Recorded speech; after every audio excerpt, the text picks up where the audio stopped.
Mời các bạn lắng nghe chương trình Vẽ kể chuyện, chuyên mục chuyện linh dị, giọng đọc Thủy Tiên. Truyền thuyết dân gian gây ám ảnh ở Việt Nam, ma mặt thớt. Thớt là một dụng cụ đặt trong bếp của mỗi gia đình để thái rau, chặt thịt. Nhưng bạn có biết trong dân gian Việt Nam, tổ tông của nó cũng từng là một nỗi ám ảnh kinh hoàng. Xưa ở một làng nọ, có cô gái tên Đào Thị đã ở cái tuổi mà nước sông không còn phạm nước giếng. Mỗi ngày Thị đều gánh rau tuốt sang làng kế bên để bán, và hôm nay cũng không ngoại lệ. Nhưng chẳng hiểu sao đường xá vắng tanh như chùa Bà Đanh. Chẳng lẽ mọi người bận đi đú idol hay lại hóng drama gì đó chăng? Nghĩ mình bị lạc nên Thị ghé vào một cái quán ven đường để hỏi thăm. Trong quán có một bà cụ đang nấu nước sâm bổ lượng. Thấy khách thì đon đả cất tiếng mời: "Vào đây uống nước đi." Thị đi đường mệt nhọc nên đồng ý ngay. Uống nước xong, Thị bỗng thấy cái đầu ngứa ngáy khó chịu như kiểu bị cháy cắn. Thế là bà cụ tốt bụng lại bắt cháy hộ Thị. Có vẻ như đầu Thị nhiều cháy lắm nên Thị nghe tiếng bà cắn cháy tanh tách rất vui tai. Bánh ít đi thì bánh quy lại. Thị bèn nói bà ngồi xuống cho Thị nhổ tóc bạc dùm cho. Bà cũng vui lòng ngồi cho Thị nhổ. Nhưng khi Thị sờ vào đầu thì thấy đầu bà lạnh ngắt như nước đá và nhũn nhũn như trái cà chua thối. Thị bèn nói: "Bà ơi, sao đầu bà nó mềm nhũn vậy?" Bà ấy bỗng cất tiếng cười trìu mến: Vì bà là ma nè, hú hồn chưa?" Bà lão quay lại và trưng ra bộ mặt phẳng như sân bay, không có mắt, mũi, miệng gì hết. Thị hét lên và bỏ chạy khỏi quán. Vừa chạy vừa ngoái đầu ra sau, chạy một mạch thì không thấy bóng bà già đuổi theo nữa. Thị đứng lại thở thì thấy một ông đạp xích lô. Mừng quá, vội bắt xe để đi về. Thấy Thị hớt hải, ông xích lô hỏi han sự tình. Thị mới kể vừa gặp con ma mặt phẳng như cái thớt, cha sinh mẹ đẻ mấy chục nồi bánh chưng. Chị chưa từng thấy con ma nào xấu xúc phạm người nhìn như thế. Ông xích lô bật cười hiền hậu: "Cô xem mặt bà ấy có giống mặt tôi không?" Thị bất giác lạnh buốt sống lưng và từ từ quay đầu nhìn lại. Cái gì vậy em ơi? Mặt ông ta cũng phẳng như mặt thớt. Lần này Thị không chạy nữa, Thị xỉu ngang. Sáng sớm hôm sau, người ta thấy Thị nằm bất tỉnh ngoài đường, lay mãi không tỉnh, bèn mời thầy cúng tới. Ông thầy bẻ một cành dâu, cắt tiết một con chó đen, nhúng cành dâu vào chậu tiết rồi vụt lên Thị để con ma bỏ đi. Chắc tại đau quá, Thị tỉnh dậy, và cũng kể từ đó dân gian có thêm thể loại ma với cái tên vô cùng hãm: ma mặt thớt. Muốn biết hình dạng nó như thế nào, vui lòng xuống bếp lấy cái thớt mà xem. Truyền thuyết dân gian gây ám ảnh ở Việt Nam: ma lon. Ma lon là một trò chơi xuất phát từ vùng Nam Bộ, từng gây ám ảnh cho rất nhiều thế hệ, nhất là 8X, 9X. Và sau đây là một câu chuyện vô cùng kinh dị, không dành cho người yếu tim, phụ nữ mang thai đang cho con bú. Chuyện mang tên Triệu Hồi Ma Lon. Cách đây khoảng hơn 30 năm, tại một vùng quê thuộc đồng bằng Nam Bộ, có một gia đình trung lưu nọ sinh được một người con tên là Tèo. Tèo thông minh, Tèo học giỏi, Tèo hiếu thảo với mẹ cha. Nhưng đấy là Tèo trong truyền thuyết con nhà người ta. Còn thằng Tèo xóm này vừa lì vừa dại, còn ăn hại vô song. Từ đầu trên xóm dưới, ai cũng biết nó đầu đường đầu chợ chứ không đầu hàng, bán vàng bán bạc bán cả anh em nếu được giá. Thế nhưng nước quá trong thì không có cá, còn người quá tốt như Tèo thì chẳng ai chơi. Những người có bộ não đã hoàn thiện đều né nó ra. Tèo chỉ còn cách đi chơi với lũ trẻ con. Vào một đêm không trăng không sao, Tèo tập hợp lũ trẻ tại khu nghĩa địa và rủ chúng nó chơi trò triệu hồi ma lon. Thời gian chơi là một nén nhang. Chuyện ma Huỳnh Lập kể. Tèo kiếm một lon sữa bò rồi tháo nhãn hiệu ra cho khỏi nói là quảng cáo.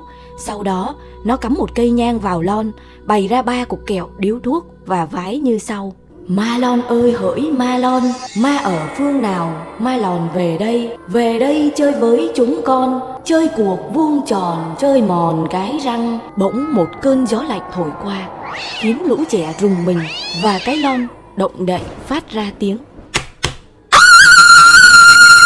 Tụi nhỏ hét toáng lên khi thấy cái lon bắt đầu di chuyển. Lũ trẻ vừa chạy tán loạn, vừa khóc ré lên. Riêng thằng Tèo cứ đứng ôm bụng cười ngặt nghẽo. Thì ra nó bắt một con cóc bỏ vào trong cái lon, khép hờ nắp lại rồi cắm mạnh cây nhang. Phần chân nhang đã đốt nóng khiến con cóc nhảy dựng lên và cái lon di chuyển, dọa được lũ trẻ. Thằng Tèo vứt con cóc đi rồi hỉ hả đi về. Nhưng khi vừa quay lưng, nó bỗng nghe có tiếng Nó quay lại thì thấy cái lon đang nhúc nhích, thoáng rùng mình, nhưng nó vốn rất bợm nên làm lơ bỏ đi. Bỗng có cơn gió mạnh lại lùa tới, làm mấy bụi cây gần đó rung xào xạc. Cái lon nhúc nhích. Thằng Tèo từ từ hé mắt nhìn lại. Cái lon bỗng nhảy dựng lên, mặt thằng Tèo xanh như đít nhái và co giò chạy, nhưng phía sau cái lon vẫn chạy theo. Cái lon phang trúng ngay mắt cá chân, nó ngã nhào xuống, đau đớn. Nó cố đưa chân đá cái lon đi, nhưng không hiểu sao cái lon nó trở nên nặng khủng khiếp, khiến chân nó bị thương. Nó kinh hãi tột độ và nằm ngất giữa đường. Hôm sau nó thức dậy trong tình trạng sốt cao, mắt cá chân bầm tím. Người ta kể khi nghe tiếng hét đã chạy ra xem, và có người già làng dùng cây dâu quật vào cái lon thì nó mới dừng lại. Vậy là cha mẹ thằng Tèo vội mang đồ lễ ra nghĩa địa cầu xin các vong hồn tha thứ cho đứa con bị dính lời nguyền này thì mới được. Kể từ đó thằng Tèo rửa tay gác kiếm, hết tụ tập phá làng phá xóm. Nó chuyển từ anh hùng Lương Sơn Bạc qua anh hùng bàn phím và debut khá thành công. Trên đây là câu chuyện của thằng Tèo, nhưng ma lon có thật hay không thì vẫn còn là một ẩn số. Truyền thuyết dân gian gây ám ảnh ở Việt Nam. Bắc Kim Thang, khúc đồng dao kinh dị. Chuyện xưa kể rằng tại một ngôi làng nọ có một anh bán dầu. Chú thích: dầu ở đây là dầu lửa thắp đèn, chứ không phải dầu ăn, dầu gió hay các loại dầu có tác dụng khác.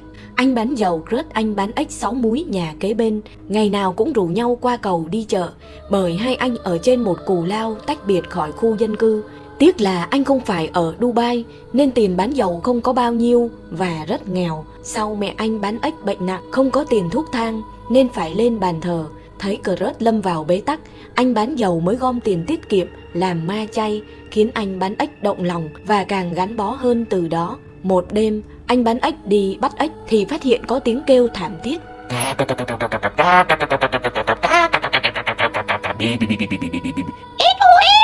Anh lại gần xem thì thấy một con le le và một con bìm bịp đang kêu gào.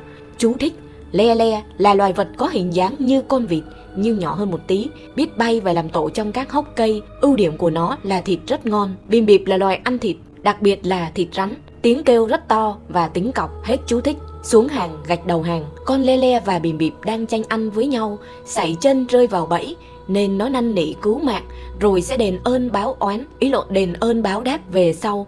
Vốn là người có tánh nhân từ, trọng le khinh ếch nên anh đồng ý. Một thời gian sau, hai con này xuất hiện cảnh báo một tai họa sắp xảy ra. Số là chúng nghe thấy hai con ma da ở dưới sông đang tám với nhau, sẽ kéo chân anh bán dầu và bán ếch để thế mạng cho chúng, vì chúng nôn đi đầu thai quá rồi mà thời hạn chỉ còn 7 ngày nữa thôi. Nghe vậy anh bán ếch bàn với anh bán dầu là cùng ở nhà nghỉ một tuần để cho qua kiếp nạn. Nhưng anh bán dầu không nghe, cho rằng mê tín dị đoan. Thế là anh bán ếch giả vờ chuốc rượu anh bán dầu cho say bí tỉ. Cả hai nhậu hết ngày này qua ngày khác, cho đến ngày cuối cùng thì anh bán ếch lại xỉn ngủ trước. Tờ mờ sáng hôm sau, anh bán dầu đã thức dậy đi qua cầu và bị bọn ma da hóa phép cho trơn trượt nên vụt chân té nhào xuống sông. Anh bán ếch hay tin, dù đau buồn nhưng phải chờ hết hạn của tụi ma da, sang hôm sau mới dám vớt lên làm đám tang. Hai con bìm bịp và le le cũng tới khóc mướn thảm thiết. Ôi trời ơi, sao anh bỏ em thế này? Từ đó dân gian mới có bài đồng dao: chú bán dầu qua cầu mà té, chú bán ếch ở lại làm chi, con le le đánh trống thổi kèn, con bìm bịp thổi tò tí te tò te. Tiết mục lên đoạn đầu đài. Trước hết Tiên xin gửi lời cảm ơn đến tất cả mọi người đã cùng lắng nghe cho đến giây phút này. Và bây giờ sẽ là tiết mục lên đoạn đầu đài, nơi mà Tiên đưa những comment độc đáo của các bạn lên đây để bóc phốt. Do thời gian vừa qua mình cũng khá là bận nên chưa kịp lên đoạn đầu đài để bóc phốt quý vị. Vì thế mà cũng có rất là nhiều ý kiến của các bạn. Ví dụ như là cái bạn đá bào trộn, mình xin phép không nói ra. Khi nào ra VIP vote comment vậy chị yêu? Thì bây giờ chị ra luôn đây nè. Bạn Lâm Khánh Nguyên: chị kể chuyện theo kiểu Gen Z kiểu này, chắc em cười sặc quá. Cảm ơn Khánh Nguyên nha. Nhưng mà lần sau xem video clip của chị thì đừng có lặn dưới nước, sặc ráng chịu à. Bạn Diễm Huỳnh: mày kể chuyện không bao giờ nghiêm túc. Ai chửi mắng thì ta giả điếc, đợi cho người hết giận ta khuyên. Mình xin lỗi mà, được chưa? Bạn lại Lê Ngọc Linh, thích nhất chị vừa kể chuyện vừa lồng những yếu tố hài kịch vào ý, mong chị phốt. Ủa alo, thế thì hôm nay chị xin phốt em lên đây, vừa lòng em chưa? Bạn Yamato-san, tính ra chị bảo không dành cho trẻ em mà em xem hết các video của chị luôn. Thật ra là Yamato Suzuki Toyota gì đó chị nói em nghe nè. Cái việc mà chị nói là không dành cho trẻ em là tại vì chị sợ tụi em sẽ đánh mất tuổi thơ nếu mà coi clip của chị á. Còn nếu em cảm thấy là mình cực kỳ đầu gấu và không sợ mất tuổi thơ thì em cứ coi ha. Bạn này có nickname hơi dài, bé mèo đỏ 2 Ume Anime, chắc là một Weibo. Em rất thích video của chị vì nó làm em cừ té ghế, rồi đập đầu vô tủ có cái kính, rồi cái kính hỏng, em vô bệnh viện luôn. Em mà cứ chuyển sinh kiểu này, tía má em la chị chết nha. Biết cái nết của mình hay đập đầu vô tủ á, thì lần sau á mình chui vô trong mền, mình chùm chăn kín lại mình coi ha. Rồi còn thêm cái ông Đỉnh Nguyễn gì nữa nè. Trời ơi, chị kể em cười xém nhập viện. Trời ơi, tôi quá mệt mỏi luôn đó trời. Em ơi, bệnh viện và bác sĩ còn rất nhiều việc phải làm, em hãy giảm tải cái áp lực đó được không? Thu Trần Diễm, chị kể chuyện hay quá, ăn cơm phun ra tùm lum, làm mẹ chửi quá trời luôn. Bắt đèn chị đó, ha ha, em góp ý nè. Mai mốt chị kể chuyện ma thêm nhạc Tết vô nữa nha, nghe sẽ đỡ sợ hơn đó chị, ha ha. Diễm này không phải Diễm xưa, mà cái gu nó lạ dữ lắm. Bạn Hana Nguyễn, đoạn đầu đài này không hề đáng sợ chút nào, chỉ là cười đến chết thôi. Mà thôi phải like với đăng ký cho bà, chứ không thôi bị cho lên đoạn đầu đài nữa. Quá muộn rồi cưng ơi. Bạn Thanh Tuyền Lê Thị, không biết là bạn có thêm fan chưa, chứ mình đi dạy mở clip bạn giữa lớp cho học trò mình nghe, đứa nào cũng sợ xỉu úp xỉu đau, chê bạn không đó. Đọc tới cái khúc này là tôi đau đớn, tôi gục ngã. Nhưng thôi tôi phải đứng lên, đội vương miện chính mình để đọc tiếp cái câu này. Đòi tìm tên follow ăn vạ nha. Công nhận là cái câu cuối chốt ngon à, ngon. Cảm ơn Thanh Tuyền Lê Thị, chắc là Lê Thị Thanh Tuyền đó. Cảm ơn Lê Thị Thanh Tuyền rất là nhiều, và cũng gửi lời cảm ơn đến tất cả các bạn học sinh mà đã xỉu ấp xỉu đau. Mong là các bạn sẽ tỉnh táo để mà còn tiếp tục nghe bạn dạy học. Chúc cho bạn và các em học trò luôn luôn vui tươi nha.